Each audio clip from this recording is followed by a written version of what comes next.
মহিলা মা বোনেরা বলেও রান্না করে একটি কাজ করবেন না। যদি এই কাজটি করেন আপনাদের সংসারে কোনোদিন উন্নতি হবে না, শুধু অবনতি হবে। সংসারে কোনো দিন টাকা পয়সার মধ্যে বরকত পাবেন না।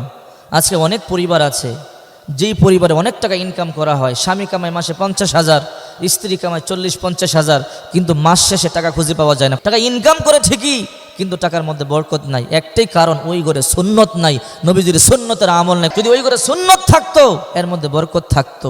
যে কাজে সুন্নত মোতাবেক করা হয় না, যে কাজে নবীজির সুন্নত নাই, ওই কাজে শয়তান শরিক হয়ে যায়। আর শয়তান যখন শরিক হয় ওই কাজে বরকত থাকে না। আর যেখানে বরকত নাই আপনি সেটা খুঁজেও পাবেন না। আমাদের দেশের মা বোনেরা, কিছু কিছু মা বোনেরা আছে অযথা গুনার মধ্যে লিপ্ত হয়, বিভিন্ন গল্প গুজবের মধ্যে গুনাহ করে।